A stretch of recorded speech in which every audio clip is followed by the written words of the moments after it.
মই এদিন মনে মনে তেওঁ অহাৰ আগতেই সেই ৰুমটোত সোমাই লুকাই আছিলোঁ। যেতিয়া তেওঁ ঘৰলৈ আহিল, কেউফালে মোক বিচাৰি ফুৰিছিল। মোক বিচাৰি নাপাই কোঠাটোৰ ভিতৰলৈ সোমাই আহি এখন চকীত বহি পৰিল। মোৰ হাত ভৰিবোৰ কঁপিবলৈ ধৰিছিল, কাৰণ দুৱাৰখনো ভিতৰৰ পৰা বন্ধ কৰি লৈছিল।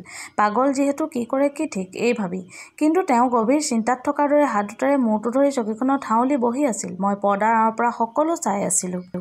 তেওঁ ভবাই নাছিল যে মই তেনেকৈ তাত সোমাই লুকাই থাকিম। হঠাৎ দেখিলোঁ তেওঁৰ মুখৰ পৰা পাগলৰ সকলো লক্ষণ নোহোৱা হৈ পৰিল, যিবোৰ মই সদায়ে দেখি আহিছিলোঁ। মই বৰ আচৰিত হৈ পৰিলোঁ। কিবা এটা যে ৰহস্য আছে, অনুমান কৰিলোঁ। অলপ দেৰিৰ পাছত দেখিলোঁ তেওঁ টেবুলত চাবি খুলি এটা লেপটপ উলিয়াই টেবুলৰ ওপৰত থৈছে।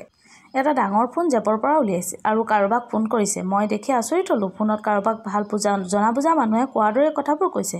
মই শুনা পালোঁ, তেওঁ কৈছে ৩ লাখ টকাৰ বস্তু অৰ্ডাৰ ল'বলৈ। মই সকলো সপোন দেখা যেন লাগিছিল, কাৰণ দুনিয়াই মানুহৰ আগত পাগলৰ ভাও জুৰি থকা মোৰ স্বামী আচলতে পাগল নহয়। তেওঁ ইয়াত বহি আচলতে ব্যৱসায় চলাই থাকে। এবাৰ ভাবিছিলোঁ মুখৰ আগত ওলাই দিওঁ নেকি, কিন্তু আকৌ ভাবিলোঁ আৰু কি কৰেনো চাই লওঁচোন। অলপ পাছত জেপৰ পৰা এসোপা কাহিনীটো সম্পূৰ্ণ জানিবলৈ ডেছক্ৰিপশ্যনত দিয়া লিংকত ক্লিক কৰক। ধন্যবাদ।